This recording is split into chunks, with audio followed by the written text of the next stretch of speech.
We've got a big, massive chunk of patch notes for the upcoming mid-season update in Marvel Rivals. This is all coming from XOX Leak over on X. Be sure to go and give them a follow. I will have links to all of the sources that I use down in the description, but these patch notes are thick. So for the sake of time, let's go ahead and jump right on into them. First off, we have a new convergence map coming into Marvel Rivals called Empire of the Eternal Night Central Park. I believe this is the map that they showcased in yesterday's trailer where they teased next season's character Blade. I have a video breaking that down if you guys are interested. But something else that they did was they added an extra 0.5 seconds of grace time at the end of the overtime in all modes. They say this should be to optimize situations where games may end abruptly. For example, when players cannot be detected due to certain hero abilities or when accidentally drifting slightly outside of the valid range. It'll be interesting to see if this 0.5 seconds of grace time is going to make that big of a difference. I know sometimes when I'm playing tank on point and we're sitting at overtime, and particularly the very last millisecond of overtime, if you take one step outside of that thing, the game match is going to end, which in my opinion added a whole extra layer of timing to the game that I actually enjoyed. Let me know what you guys think down in the comments, but let's go ahead and move on into another change that they made. They say inside of the quick mode, matchmaking for substitutes will no longer occur when a match is about to end. And then finally, with some optimization changes, they say that they've improved loading speeds at the start of matches. But let's go ahead and move on and talk about the season battle pass and season story events. There's apparently going to be a season event called Midnight Features 2, which should be launching with the mid-season patch. On top of that, though, the first round of the season 1.5 Twitch drops is currently live right now. Players are able to earn the 2-in-1 spray as well as Hella's Great Galaxy emote. Also, stay tuned for a second round of Twitch drops expected to arrive with the mid-season patch, featuring a brand new costume reward. The way they word that's a little bit weird. I'm not sure if the 1.5 Twitch drops with Hella are live right now or not. It makes it seem like that, but it could also possibly be something that's coming out with the mid-season patch. Let me know down in the comments if you guys pay attention to Twitch drops, because I surely don't. But let's go ahead and move on to the fact that players who purchase the luxury battle pass and redeem all of its rewards are now going to be able to convert any leftover chrono tokens for units at a specific ratio. Bashio over on X is saying it's going to be a 1000 to 100 chronos to units, but I'm not 100% sure if that's official or not. And then finally, we have some changes coming into the ranked mode. They say a new season 1 has been split into season 1 and season 1.5, with season 1 concluding on February 21st, 2025 at 8 a.m. UTC. Rewards, including the costume as well as the Crest of Honors, will be distributed accordingly. And then in the season 1.5 ranked mode, players will retain their ranks from the end of season 1. So there's not going to be a ranked reset. We already covered that in a previous video. The season 1.5 gold rank costume rewards include Invisible Woman Blood Shield as well as Human Torch Blood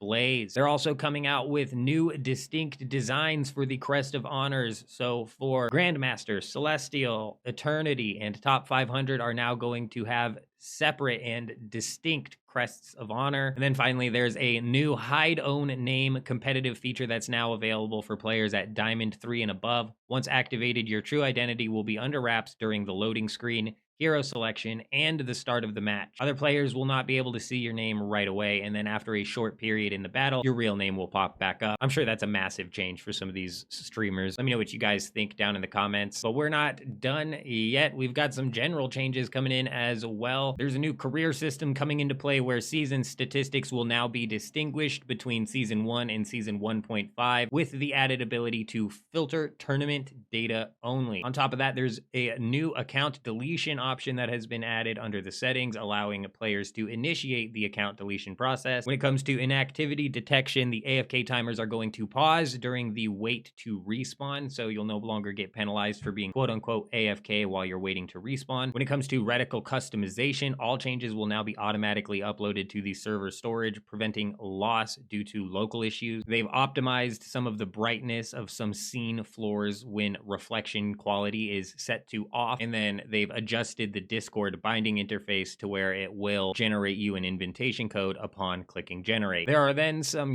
general optimization things that they do to both PC and console. We're going to skip over that. It is nothing really of importance here. A lot of optimization though. However, I do want to move on into the maps and modes and talk about some changes they made here. They say that they fixed terrain issues that could cause characters to become stuck or clip through odd locations. They resolved various issues, including floating broken objects, collision errors, etc. They've addressed several sound issues on the maps, and they've corrected a rare bug in the Doom match that displayed multiple players in first place. And then finally, they've rectified an issue in Conquest mode where after reconnecting to a match, indicators such as KO streaks would not be displayed. Moving on into the heroes, there is a massive list of bug fixes here. I'm going to read them all off. Starting off, they fixed various hero sound effects issues. They don't go into detail here, so it'd be interesting to know what they fixed. But they also resolved a series of quirky pairing performance issues between various heroes. Again, that's like a vague description. I have no idea what they're talking about. But now we start to get into some juicy stuff with some specific heroes. Starting off, Spider-Man's wall crawl. They fixed an issue where Spider-Man sometimes could not use his abilities while falling from the top of a wall. They've also resolved a glitch where Hulk could not be detected by vehicles or the mission area during his transformation back into Bruce Banner. They also fixed a bug where Doctor Strange's portals could get destroyed if they intersected with broken recursive destruction objects during the rewind phase, specifically in the Empire of the Eternal Night Midtown map. They've addressed an exploit that allowed Iron Fist to perform rapid consecutive jumps under specific conditions. They fixed an issue where Loki would incorrectly indicate that he was out of Adam Warlock's revival range. They fixed an unexpected interaction where Mr. Fantastic's ultimate bounce range preview was affected by Cloak's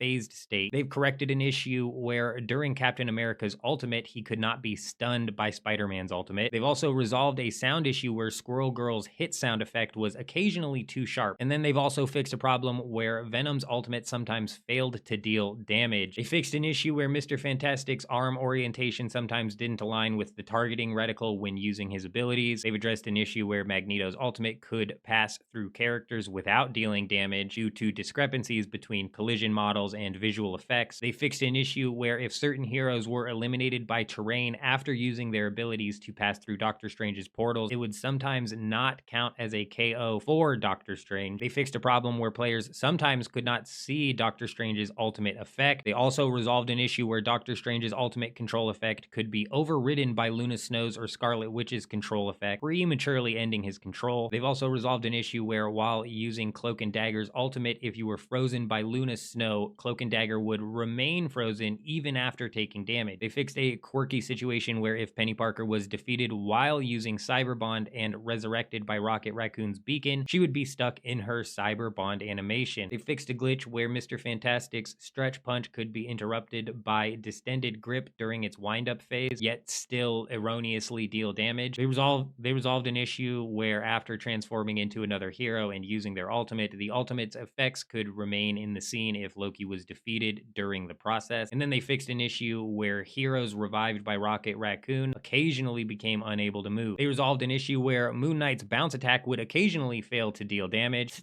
Finally, dude, I swear, I thought it was like a hit reg problem. I play Moon Knight a lot, and I was having major problems with this yesterday in specific. I was like, hit reg is off tonight because I'm getting the sounds, but no damage. The bounce was off, so it's good to see that they fixed that. They addressed an issue where Winter Soldier's ultimate sometimes visually appeared to hit targets, but it would actually miss. And that is it for these patch notes. That is a big fat list of hero bug fixes on top of everything else. I think the predicted size for this mid-season patch is like 4 to 5 gigabytes or something like that. So definitely makes a little bit of sense where all that size is coming from here. Seems like they are definitely pushing out a pretty chunky update. It'll be interesting to see what the second half of the season looks like, especially with the Human Torch and the Thing coming into the game. Let me know what you guys think down in the comments, but that's all I wanted to break down today. I'm out.